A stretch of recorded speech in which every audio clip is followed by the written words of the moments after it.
নতুন বছরের প্রথম দিন থেকেই জমে উঠেছে দেশের বৃহত্তম ফুলের হাট যশোরের গদখালি। নতুন বছরকে বরণ করতে অন্যতম অনুষঙ্গ ফুল কিনতে ভিড় জমান খুচরা ও পাইকারি ক্রেতারা। ফুলের আশানুরূপ দাম পাওয়ায় খুশি চাষিরা। গেল 2 দিনে অর্ধ কোটি টাকার হাত বদল হয়েছে বলে দাবি তাদের। যশোর প্রতিনিধি রকুনুজ্জামান রিপনের প্রতিবেদন। মৌ সুবাস রয়েছে যশোরের জিকরকাছা গদখালি ফুলের বাজারে। ভোর থেকে শুরু হয় ফুল বেচাকেনা। গোলাপ, রজনীগন্ধা, গাঁদা, জারবেরা সহ সব ফুলেরই ভালো চাহিদা ছিল, তাই মিলেছে ভালো দামও।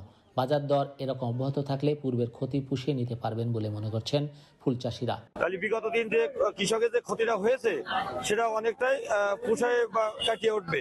রজনীগন্ধার দাম বেশি, গেন্দা ফুলের দাম বেশি, সব জিনিসের দাম একটু বাড়তি। বেগম খালেদা জিয়া জানাজার কারণে নতুন বছরের নতুন হাটে ক্রেতার উপস্থিতি ছিল কম, কিন্তু তারপর থেকে জমজমাট বেচাকেনা, মিলছে ভালো দামও। বাজার ভালো যাচ্ছে ভাই, খুব ভালো। আজকে মোটামুটি পয়লা নববর্ষ হিসেবে বেশ ভালো বাজার। গোলাপের দাম 10 টাকা 11 টাকা করে যাচ্ছে।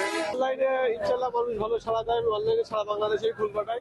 এদিকে অনেকেই প্রিয়জনকে সাথে নিয়ে ছুটে আসেন ফুলের বাজারে। তারা ফুল কিনে ও ফুলের সৌন্দর্য দেখে বিমোহিত হন। সুন্দর ফুলের সমারোহ কখনো আসা হয়নি, খুব ভালো লাগছে।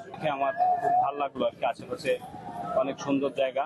মৌসুমের শুরুতে অতিবৃষ্টির কারণে ফুলের ব্যাপক ক্ষতি হয়েছিল, কিন্তু নববর্ষের শুরুতে ভালো দাম পাওয়ায় সেসব ক্ষতি পুষিয়ে লাভের আশা করছেন চাষিরা।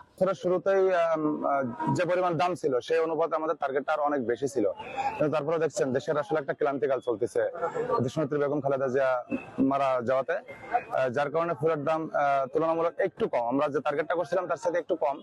বাজারে প্রতি পিস গোলাপ 8 থেকে 10 টাকা এবং গাঁদা ফুল 500 থেকে 600 টাকা হাজার বিক্রি হয়েছে।